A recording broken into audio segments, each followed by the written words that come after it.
listening to the Marriage Clinic podcast, a podcast on love, marriage, and personal development.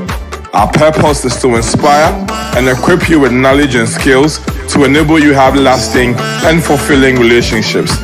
Now your host, Joshua Mulgrew. Good evening. That's if you're watching or listening to this in Ghana at the time this is airing. We normally air this on Thursdays. This is the Marriage Clinic podcast, a podcast about love, marriage, and your personal development. My name is Dr. Joshua Mulgrew, aka Uncle Josh. As I love to say, I am your African uncle who is bringing you good, wholesome relationship and marriage advice. If you just tuned in, as in you just clicked on this link and you're watching this, can you please share this link? As you share it, more people come across what we have, and we are better able to serve you and bring on so many much more beautiful topics, and more people watch it, it gets bigger, we keep growing. So please take a moment to share this, take a moment to follow me on all the social media handles. Look for me, Dr. Joshua Mulgrew, on Instagram, on Facebook, on Twitter, on YouTube, and on TikTok. So please do follow me on all levels. All right. Last week, we started talking about relationship readiness. How do you know you are ready for a relationship? I was addressing it from two angles: for those who have never been in a relationship, and for those who have been in a relationship, but for one reason or another, they came out of the relationship, so they are having to start over again. If you ever ask yourself, am I ready for a relationship? Then you need to listen to this podcast. Because until you are able to go through some of the checklists that I gave last week, and I'm going to finish off this week, and analyze yourself and find out where you are on that spectrum, it will be difficult for you to work through these issues. So a quick recap. Last week, the first thing we said is find fulfillment in being single. The second thing was address your character flaws, then develop emotional intelligence, and then resolve your emotional baggage. Which brings me to number 5 for this week. What is number 5? Number 5 is move on from your previous relationships. Can I ask you a question? Are you really over your ex? Let me let that question sink in. Are you over your ex, or you are just coping without your ex? Until you are able to resolve your emotional ties to your ex, it's difficult to fully commit in your new relationship. As long as you're still hoping that someday you will get back with your ex, you are not ready for a relationship. As long as you are still maintaining some level of friendship that goes beyond the healthy with your ex, it is difficult to get into a new relationship. What you need to understand is that to thrive in a new relationship, your ex must be in your past. Not in your side mirror, not in your front mirror. Your ex must be in your past. How do you deal with that? You may need to delete the experiences you had with your ex. Easier said than done.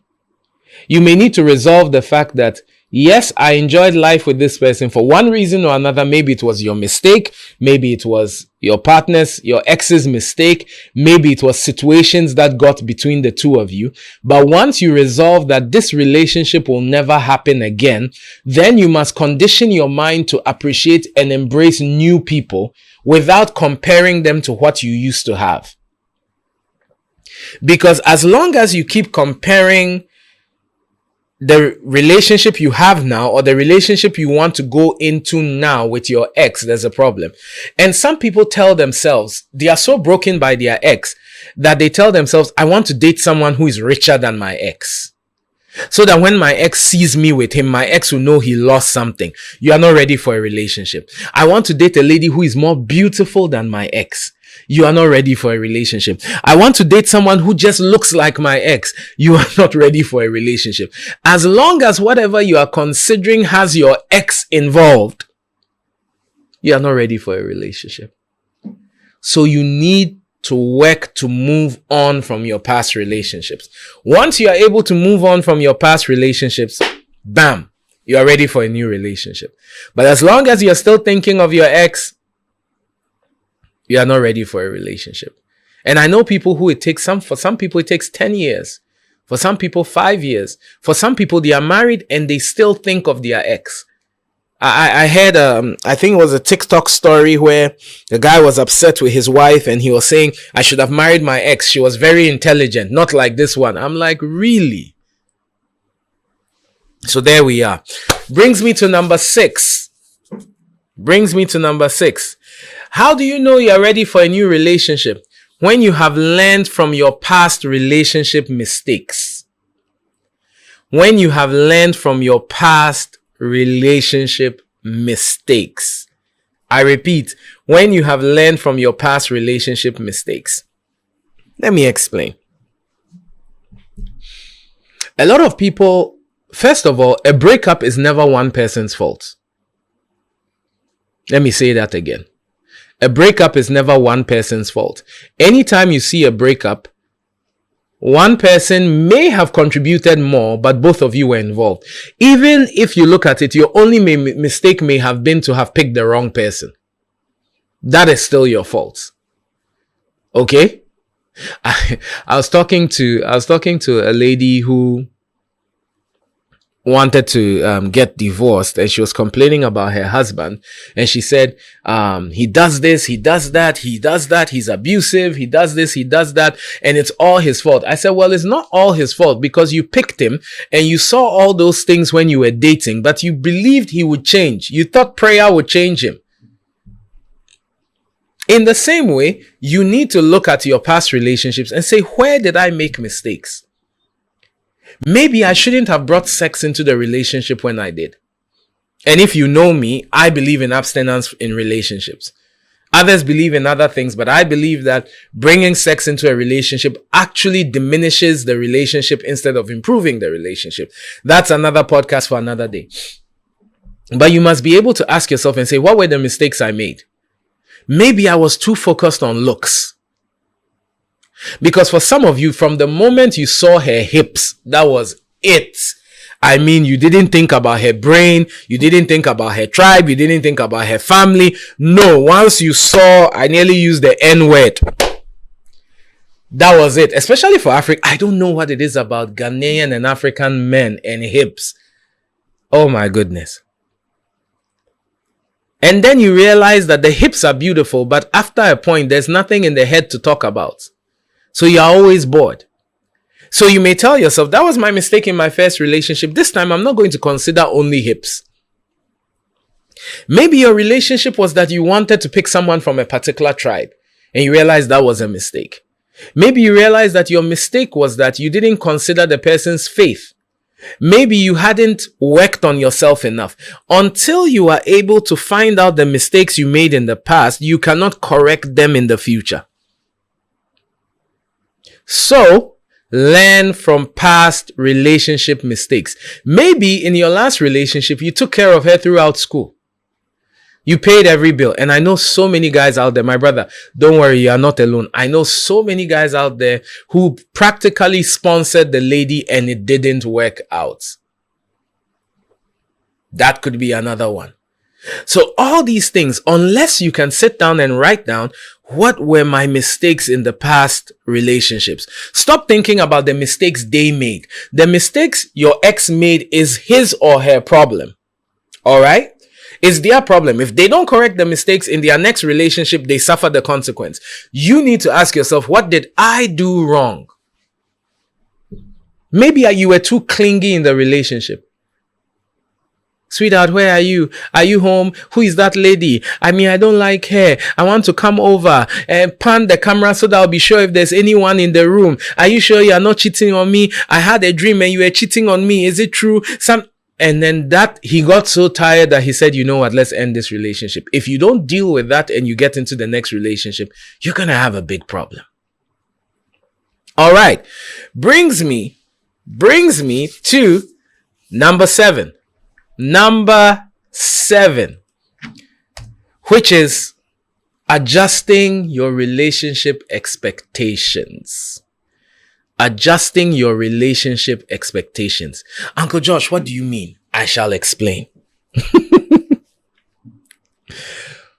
For some of you, what you expect a relationship to give you, you need to date 10 men at the same time in order to get it. Let me give you an example. He should be tall. He should be light-skinned. He should have a good job that is paying him 6 figures. He should have a beautiful car. He should have time for me. He should take me out on beautiful dates. We should be able to go on vacations.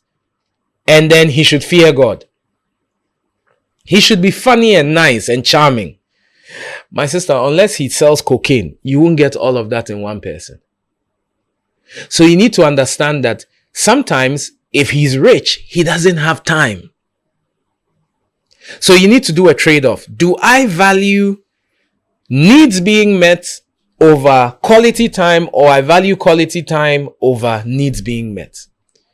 He should be young and handsome. Young and handsome does not have his own house. So, and sometimes ugly has a car. Young and handsome has Legidi's Benz. So you must be able to adjust your relationship expectations of, this is what I'm willing to compromise on. This I shall not compromise on. Okay? Sometimes the lady you want, you can't afford. And you tell yourself, I want a lady who, and sometimes the things you are even saying you want your girlfriend to do, you can't afford to keep such a girl. So sometimes you need to ask yourself, can I get someone I can grow with? Until you adjust your relationship expectations, you will keep having problems in relationships. And until you can be realistic to understand that, okay, he may be boring, but he may be committed. Because sometimes the fine guy who says everything and makes you laugh all the time is making 10 different ladies laugh. So if you value monogamy and commitment, you may have to adjust that he may not be as fun as the other person, but this is where I am coming and this is the adjustment I'm making. So adjust your relationship expectations. I thought I could do this in 2 weeks. Looks like I'm going to have to do it in 3 weeks. But hey, once we're getting the information and we are learning, that is amazing. Brings me to number 8. Number 8. Improving your social etiquette. What do I mean? You see, in order for more people to want you, I use that word lightly, or in order for more people to be interested in dating you and you to have options of dating more people, you must learn to improve who you are. The way you talk, the way you act, the way you eat, the way you respond in public, the way you dress. All of those etiquettes have an influence on your readiness for a relationship. All right? Quick one. I saw a thread. I don't know if it was Twitter or something, where they said, what made you lose interest in him or her? And one guy said, I took her to a restaurant. She ordered rice and stew, and she mixed all the rice with the stew first before she started eating. He said, that is when I knew that this cannot be my girlfriend. Another one talks about how he took the lady out on a date, and when she saw the food, she put her hand behind her blouse and undid her bra strap so that she could have more room to be able to eat. There's lack of etiquette. And funny one, the last one, which I laugh about with Alisa all the time, is, ask, what made you realize that you couldn't date this girl? He said, when she met me and she was going to hug me, she said, "Atu bum." No matter how you think about it, how you carry yourself, your poise, your etiquette, your look, how you talk, the way you post on social media, the videos you put or do not put out there contributes to how desirable you are and how you will work out in a relationship. We've run out of time. This is the Marriage Clinic podcast, a podcast about love, marriage, and your personal development. My name is Dr. Joshua Mugri, and I will be back with Ask Uncle Josh. Take care. See you soon.